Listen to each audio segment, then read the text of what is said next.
You sitting down? Come here for a second. I want to paint a little picture in your mind for you. Picture this. The year is 1994. It's a Friday night, summertime. No school tomorrow. You've been hanging with your friends all day, out cruising the mall, playing games at Aladdin's Castle, Orange Julius for lunch. You stop by B. Dalton's bookstore to pick up the latest Fangoria or Mad magazine. You pace by Claire's scoping for girls you'll never have the balls to talk to. But it's getting dark now, so you call your mom and ask if it's okay for your friend to sleep over. Dad will say no, but you know mom will give you the go, and she says yes, it is, in fact, a go. You even convince her to order some Pizza Hut, too. Score. You and your buddy cruise the Huffies to the gas station to snag some Surge, Butterfinger BBs, some Shark Bites, and a couple PB Max for late night snacking. You've also convinced mom to make it a Blockbuster night and rent Mortal Kombat for you and the homies, and life is good. You even do that annoying, repetitive leg sweep thing just to piss your homie off until he rage quits. The mood is right. Your folks check in on you maniacs one last time before they go to bed. Their waterbed, of course. Now the time has come. It's time to watch forbidden, uncensored cable TV. But before y'all dig into Pumpkinhead Blood Wings or Pet Sematary 2, another piece of 90s entertainment has piqued you and your homies' interests. A program that combined all of the most debaucherous, loud, offensive, naked, and disgusting aspects of the time distilled into the greatest live experience in the history of entertainment, The Howard Stern Show.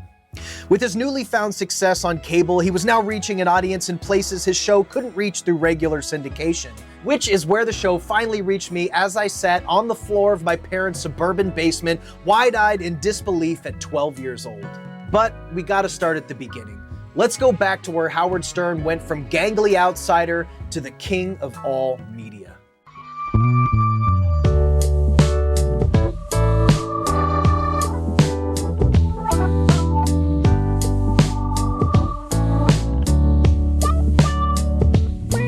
After nearly a decade of getting fired from different stations and finding his own comedic voice, separating his style from the bland broadcast of the 80s, by the early 90s, the terrestrial shock jock was listened to by over 10 million live listeners every day, eager to hear his unique brand of humor, punctuated with porn stars, shocking personal stories, and the wild cast of characters often plucked from obscurity off the streets of his very own New York City. As the decade marched forward from around 1996 to 2005, the show exploded into a nationwide Howard Stern entertainment takeover, with an average of 18 to 20 million people tuning in their car radios, Walkmans, and boomboxes. This huge wave of success was punctuated even further by the immensely popular Howard Stern TV show that aired nightly on E! Entertainment Television from 1994 to 2005. And this wasn't the predictable and cheesy morning zoo your parents listened to on your ride to school, and the E! Show wasn't boring topical monologues and ass-kissing celebrity interviews of the late shows of the time. Not at this point, anyway. This was the motherfucking Stern Show. In the place of common talk show guests like Jack Hanna bringing a monkey on stage, there was anal ring toss. There wasn't stupid human tricks like you saw on David Letterman. Stern had Jeff the Vomit Guy.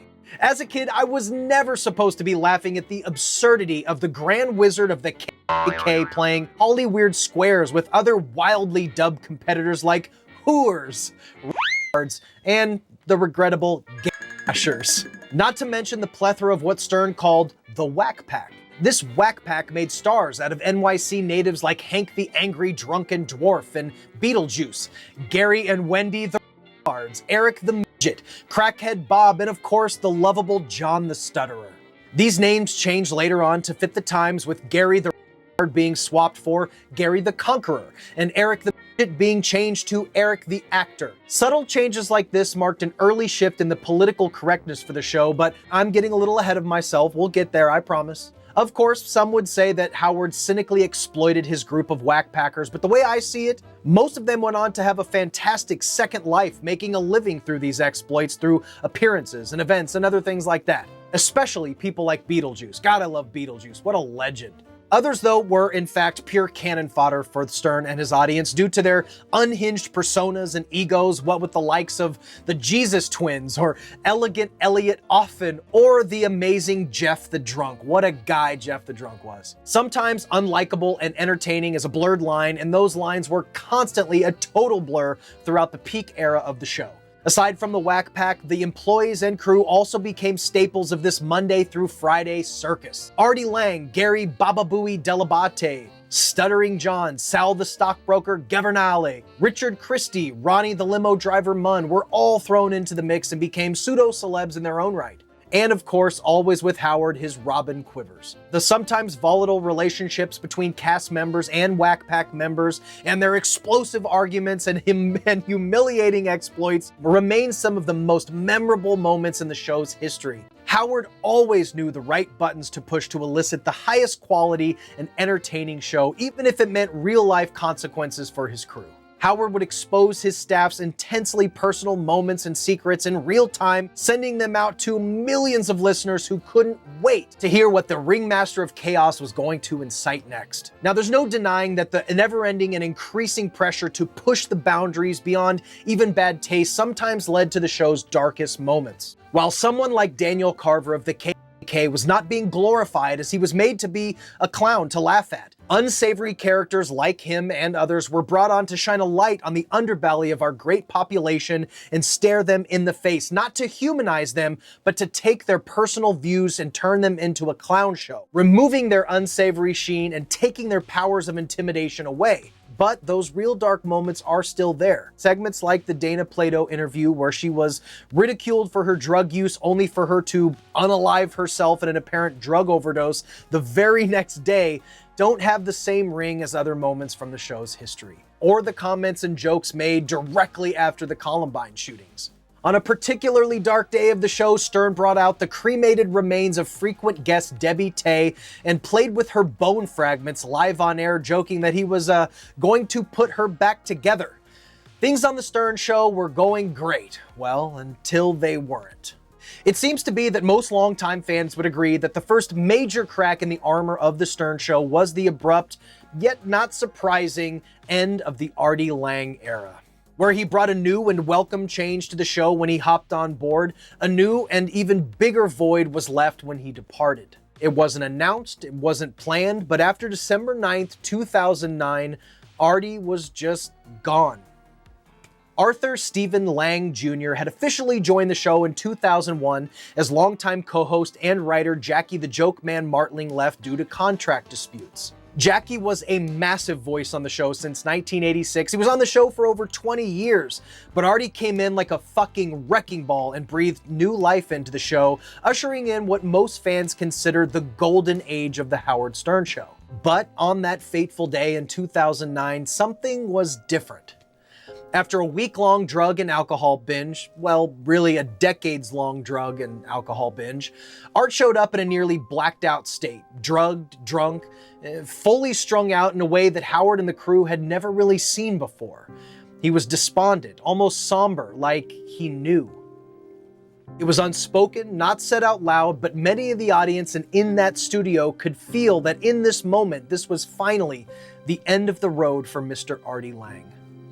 After that day, Artie never returned. He did do a brief detox, but soon fell back into the soft, warm bosom of addiction and falling into a dark depression, locking himself into his home to drown himself in alcohol, cocaine, heroin, and various other substances. This culminated in his second suicide attempt on January 2nd, 2010. He drank bleach, overdosed, slit his wrists, and then proceeded to go as far as to plunge a 13-inch butcher knife into his abdomen 9 times. Artie recovered eventually, I guess. He's briefly popped up here and there, but he's mostly been silent outside of a couple of arrests, a short-lived podcast, and the shocking reveal of his completely deformed nose, which was on display in various stages of total collapse due to, I guess, sniffing anything he could get his hands on. It's a really sad, sad deal, Artie Lange. The show took years to recover, and in my opinion, as well as many others, the show was just simply never the same. Artie's doomed shadow lingered over the show's subsequent years like a dark shroud, never quite regaining the footing of its glory days. The show pressed on, but times were changing, culture was changing, and most importantly, Howard was changing. He then married his second wife, Beth, in 2008, a model he'd been smitten by. She would come on air, and the show was still wacky, but you could almost feel the show softening, that Howard was softening. But it wasn't Howard's new upscale wife or Artie's absence that was completely to blame. It was a bigger shift in culture and Howard Stern's own direction, his growing list of A-list celebrity friends, growing ambitions that contributed to a drop of viewership and also a drop in Sirius subscriptions. To further explain Howard's slow but steady decline is fellow Sternologist and one of my favorite content creators, Christian Hanna from the channel Planet CHH. Take it away, Christian. All right, thanks, Justin. Now, Howard Stern fans, after Artie's departure around 2009, to say that fans were sad would be an understatement. I even recall people calling in not long after he left because they all assumed he was coming back. I know I did. And after a while, it was a stark realization that, Artie was never coming back to the show. Artie update. What do you think? I know what the fuck is going on with Artie? Who do you think's calling me about Artie? Artie's got his own problem, and I bet you it stems from women like you. Listen, maybe I need Artie, but you better get used to it without Artie. I don't know what to tell you. Artie's got multiple problems. And the Artie update is there's no Artie update. Artie's doing his thing. I don't have one clue what's going on with Artie. I just wish him well, and I hope he recovers at some point in his life where he doesn't want to take his life, because it could be very beautiful for him. I feel he's missing out on a lot. Oh, yeah. But that's the Artie update. And Artie's terrific, but Artie's not on the show. You know as much as we do. Right. We don't have a bit of information. None of us. When you have somebody addicted to heroin on one of the biggest shows on planet Earth, the reliability factor kind of goes out the window. And if you're watching the show regularly, change wouldn't be something that you would see overnight. You know the expression change is slow when you see something every day. And in 2009, 10, 11, things seemed kind of fine. The show still seemed very spontaneous. You would have people walking into the show. The Lisa G's and Sal Governales were still having these sporadic fun moments of people arguing on the show, and it felt very organic. So while Artie's departure was definitely the start of the downhill of the Howard Stern show, I don't think it was that much of a slope at that point. I think the first thing that really took fans by surprise, including myself, was when Howard went on America's Got Talent, which, when you think back to it now, that doesn't seem like a big thing, but this was the anti-Hollywood guy. This was the guy that was doing Bill O'Reilly interviews in 2006 saying, this show is going to show what the real world is. I'm not concerned about what, Hollywood wants to do. This is the Howard Stern show. We show real life. And it just seemed like he was everything that the average person represented in the 2000s. The king of shock rock is going on an American family television show. And I have a theory that Howard going on America's Got Talent was him finally revealing his true face. What do I mean by that? For years, Howard Stern presented himself as anti-establishment, when in reality, I think deep down, Howard always wanted to be accepted by the establishment, but because he feared that he wouldn't so much, his way of dealing with that was going against it as hard as he possibly could, which made him so successful.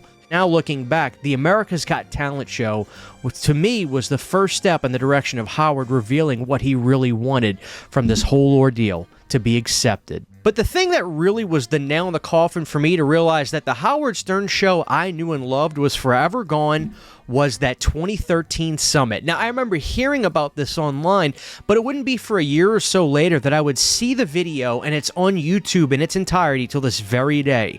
This meeting where Howard got all of his employees together. They sat in an auditorium where Howard got up on the stage and said, "Why isn't Hollywood coming to us? We want them to come to us." Everything he stood against, he sat up there angry, like the big, as Artie famously called him, looking like a big pelican on stage, as Artie Lange famously called him during the bro fight, waving his hands up and down, saying that people should be coming to us. We sell records. We do this. We put movies on the box office charts. We need Hollywood coming to us. People, start emailing A-list celebrities. We need an A-list celebrity on the show every week and 2 B-list celebrities. He was adamant that the show needed to be this way. There was so much frustration that it was around this time that the name named Marci Turk came into the picture. Now, a lot of Howard Stern fans look at Marci Turk as the real downfall. She was somebody that came in and essentially took over the show. At this point, Gary seemingly had no control over anything. Yeah, he was still the producer of the show, but at that point, he was a fixture of the show as well. So calling him a producer didn't really make much difference when you had somebody coming in overseeing the show. Marci Turk, in my opinion, is the person that's responsible for taking a show that was completely raw and real and unscripted and making it like every other show on the planet. Scripted, fake.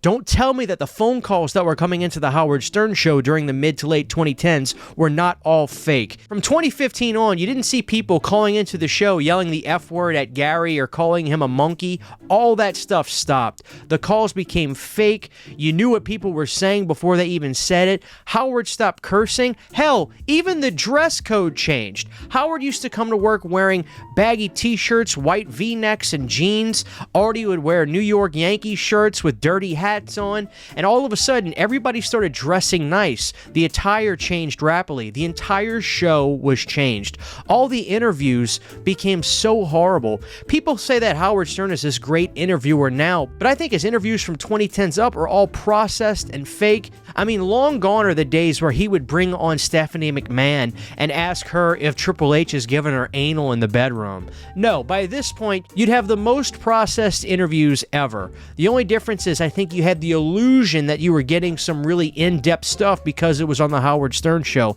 But in essence, you were getting the same answers from his guests that you would get if they were on a CBS morning talk show. And during this time, he would do a lot of interviews just voicing his anger and disagreeing with the masses. Podcasts were becoming everything in the world of entertainment. The way people consumed their information, the way they watched things was through podcasts on YouTube. SiriusXM was undoubtedly losing subscribers at this point because why would people want to pay for a radio station where they would hope to hear something that they wanted to hear when they could just go to Spotify and listen to it? And then Joe Rogan's podcast became the biggest thing on planet Earth. It had to have been a shot in the gut to Howard, and his ego especially, when he was the number one listened to in the world. And then a podcast from Joe Rogan, who used to be a guest on Howard's show in the early 2000s. His podcast became the biggest thing. Millions of people were listening to his show on a weekly basis, far surpassing Howard's viewership at that point. You could hear clips of him talking about this, and he would vehemently disagree that podcasts were the way to go. Podcasts are fine. You want to make a podcast, sit in your room and make a podcast. You want to make money and become a broadcaster and actually get a following. You've got to put yourself to the test. If you want to be a comedian, you could sit in your room and do your comedy into a microphone, or you could go to a club. And I'm telling you, if you want to become a radio broadcaster and make a living at this and get a following, you've got to go on terrestrial radio. Not even satellite. You got to go on terrestrial radio and wait for the ratings book to come out. And you'll find out if you're any good. Howard's old and he, well, good, I'm old. Guess what? I've learned a few things in my life. If I had to make a career today and I made a podcast, nobody would know who I was. That ain't being old, that's just the truth. You got to go to a market like Hartford, Connecticut, and beg someone to put you on the air, because don't think that's easy either. You got to go through 1 million auditions. Everybody's and his mother has a podcast, and none of them know how to broadcast. And if you sit in your room and do a podcast, you're pretending to be a broadcaster. Take the podcast and throw it out the window. It's clear that he was the old, out-of-touch man in the room at the time. And at this point, Howard's fan base was seemingly dipping deeper and deeper. I was still hanging on because sometimes his interviews could still be good. I'm not going to say that everything he did was bad. Obviously, those crazy interview questions were gone, but he would still get good guests and allow them to have a little bit more time to dive into things that were important. But it was clear the landscape was changing. Howard was not the number one listened to person behind a microphone anymore. Albeit for me to get too deep into politics, but listen, one of the last things that Howard did that I think really just sunk everything down was COVID. COVID made Howard more of a recluse than he ever was. He would dress up his home to make it look like he was at work, and people would be in the studio getting interviews from Howard, but Howard was in his house. It got to a point that Howard wouldn't leave his house. You would hear rumblings online and read Reddit threads that during this time, well past the COVID era in essence, around 2022, 2023, Howard was still refusing to leave his home. I don't know that he's ever been back in studio, as a matter of fact. Maybe once or twice, but for the most part, Howard has stayed in his house from that point on. The fact that this guy is just staying home forever at this point, doing his own show, not even in studio anymore, was another thing that I think really soured fans. And the last thing Howard's done that seemingly has cut off half of his fan base, listen, I'm not going to say that Howard is necessarily lying about his political beliefs, whether he's more left than right. Let's call a spade a spade. Hollywood definitely leans more left than right. And Howard wants to survive in Hollywood. That is clear as day. And Howard telling people that voted for Trump to not listen to his show and that he hates them is survival. Whether he believes it or not, I'll never really know. I mean, it wasn't that long ago that Howard was having Trump on his show talking about the infamous grab him by the you-know-what. But it's clear that Howard is fighting to survive in Hollywood, because if there's anybody that's legitimately more cancelable than Howard Stern, I haven't seen him yet. The stuff that he has done in the history of his show is beyond cancelable. But I think Howard is doing what he needs to do to survive. I remember him going on The View and they asked him if he'd ever said the N-word. Of course he has. He's had KKK members on the show on top of that. Who are we kidding? But he just said no and they bought it. It's all survival. Listen, whether he's left or right makes no difference to me. Howard is not an idiot. He knows exactly what he's doing. But in the process of this, he has now told half of his audience, seemingly, to stop listening to him. And to make matters even worse, with a viewership that's seemingly plummeting year after year, SiriusXM subscriptions are going down more and more. We're at a point where he's rumored to get a deal that's less than 70% of what he's usually been making from them. Now, Howard hasn't come out and said anything yet, but as of yesterday, he was supposed to come back and give this big announcement on the show and what was going to happen, and he postponed it. Nobody takes Howard seriously anymore. The old saying goes, you either die a hero or stay long enough to see yourself become the villain. In a way, the golden era of The Stern Show represented every excess of its time, much like the music and the movies did, in a way that could never quite be replicated. The 80s and 90s, even into the 2000s, are an era where the lack of social media, political correctness, and the infinite options of bite-sized attention deficit content allowed the boundaries of comedy to be pushed to their absolute peak before faltering under their own untenable weight. Guys, thanks for watching. I really appreciate it. Do drop a comment, leave a like, and as always, stay weird. Remember to always be yourself, and I'll see you in the next one.